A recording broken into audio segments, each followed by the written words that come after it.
اپنی نگاہوں کی حفاظت کرے۔ اللہ ہم سب کو توفیق دے، اللہ ہم سب کو اپنی نگاہوں کو بچانے کی توفیق دے، ان نگاہوں سے قرآن دیکھنے کی توفیق دے، ان نگاہوں سے ماں کو دیکھنے کی توفیق دے، حج کا ثواب ملے گا، ان نگاہوں سے بوڑھے باپ کو دیکھنے کی توفیق دے، مسکرا کر بات کرنے کی توفیق دے، مسکرا کر ماں کو دیکھنے پر حج مبرور کا ثواب ملے گا، مسکرا کر بوڑھے باپ کو دیکھنے پر حج مبرور کا ثواب ملے گا۔ ان آنکھوں سے اللہ کعبہ دکھائے، ان آنکھوں سے اللہ مدینہ دکھائے، ان آنکھوں سے اللہ عرفات کا میدان دکھائے، اور قرآن مجید کو دیکھنے کی، چومنے کی، پیار کرنے کی، پڑھنے کی اللہ ان آنکھوں کو استعمال کرنے کی توفیق عطا فرمائے۔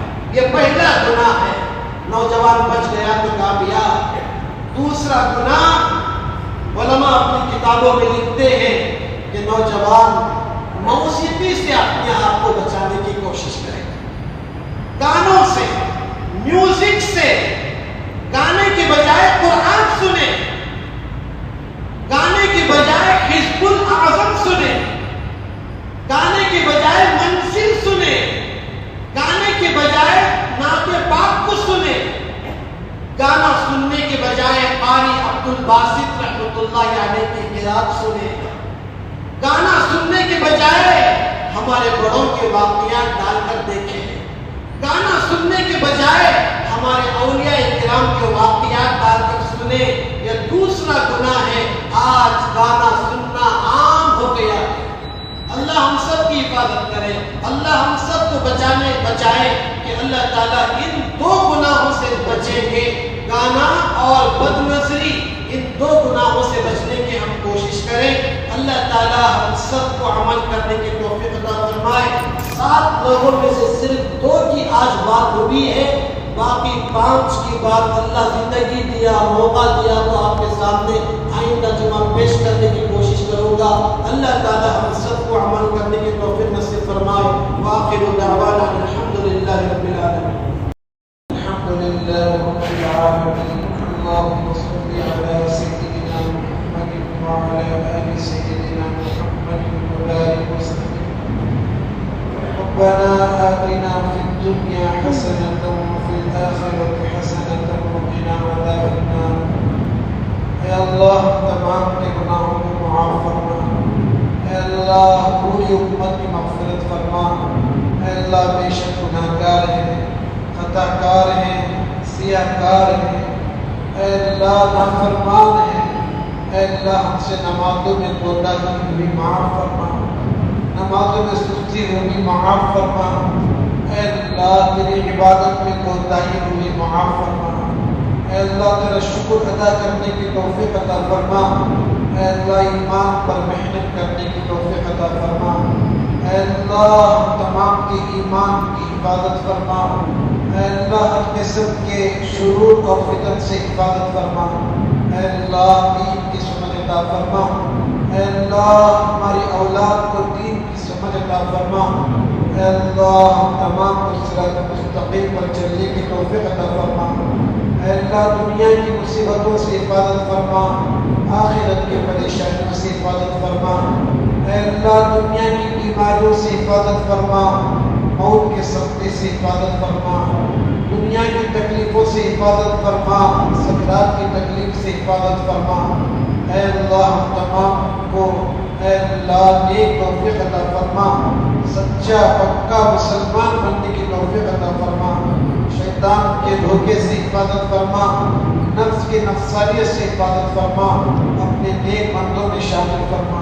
ہماری عبادت ایسی نہیں کہ ہم تیرے نیک بندوں میں شامل ہو، کمزور ہیں اے اللہ، کمزور ہیں، ہمارا ایمان بھی کمزور ہے، ہماری نمازیں بھی کمزور ہیں، اے اللہ نمازوں میں وسوسے آ جاتے ہیں، خیالات آ جاتے ہیں، جیسی نماز پڑھنی ہے ویسی نہیں پڑھ سکتے، اے اللہ نیک نماز پڑھنے کی توفیق عطا فرما، خلوص والی نماز پڑھنے کی توفیق عطا فرما، خشوع والی نماز پڑھنے کی توفیق عطا فرما، اے اللہ ہمارے بڑوں کی مغفرت فرما، مرحومین کی مغفرت فرما، ماں باپ کی مغفرت فرما، اساتذہ کی مغفرت فرما، رشتہ دار مرحومین کی مغفرت فرما، جن کا نام لیا گیا ہے ان تمام کی مغفرت فرما۔ اے اللہ ہمارے مسلمانوں کے گھروں میں خاندانوں میں جو تجھے پیارے ہو چکے ہیں ان کی بھی مغفرت فرما۔ اے اللہ ان کے قبروں کو نور سے منور فرما۔ اے اللہ جن جن بیماروں کے نام لیے گئے سب کو صحت نصیب فرما۔ ہمارے مسلمانوں میں ان کے گھروں میں ان کی آل اولاد میں جو بیمار ہیں تمام کو صحت نصیب فرما۔ اے شفا دینے والے اللہ تیرے علاوہ کوئی شفا نہیں دے سکتا، کوئی تندرستی نہیں دے سکتا۔ اے اللہ دوائی کے اندر شفا ڈالنے والی طاقت تیری ہے۔ اے اللہ ہم تمام کو صحت نصیب فرما۔ اے اللہ اس جوانی کو عمر کو اس کی قدردانی کرنے کی توفیق عطا فرما۔ اے اللہ اس مختصر سی زندگی کو تجھے راضی کرنے میں گزارنے کی توفیق عطا فرما۔ اے اللہ ہم تمام کے کاروبار میں ترقی نصیب فرما، چوری سے حفاظت فرما، نقصان سے حفاظت فرما، بے برکتی سے حفاظت فرما، گھاٹے سے حفاظت فرما، بری نظر سے حفاظت فرما۔ اے اللہ خوب حلال روزی نصیب فرما، برکت والی روزی نصیب فرما۔ اے اللہ ہماری تجارتوں میں برکت نصیب فرما۔ اے اللہ حرام چیزوں سے بچنے کی توفیق عطا فرما۔ حج بیت اللہ نصیب فرما، مدینہ منورہ کی زیارت نصیب فرما۔ اے اللہ تیری محبت ہمارے دلوں میں داخل فرما، سنتوں سے محبت کرنے کی توفیق عطا فرما۔ اخلاق والی دولت سے مالا مال فرما، اخلاق والی دولت سے مالا مال فرما۔ اے اللہ بد اخلاقی سے حفاظت فرما۔ ہمارے گھروں میں اے اللہ دین کا ماحول پیدا فرما۔ ہمارے اہل و عیال کو نماز پڑھنے کی، قرآن پڑھنے کی توفیق عطا فرما۔ اے اللہ اس مسجد کی حفاظت فرما، دنیا کی ہر مسجد کی حفاظت فرما، شہیدوں کی شرارت سے حفاظت فرما۔ اے اللہ برا چاہنے والوں کی برائی سے حفاظت فرما۔ اے اللہ اس دعا کو حضرت محمد مصطفیٰ صلی اللہ علیہ وسلم کے صدقے میں قبول فرما۔ سبحان ربک رب العزت عما یصفون وسلام علی المرسلین والحمد للہ رب العالمین۔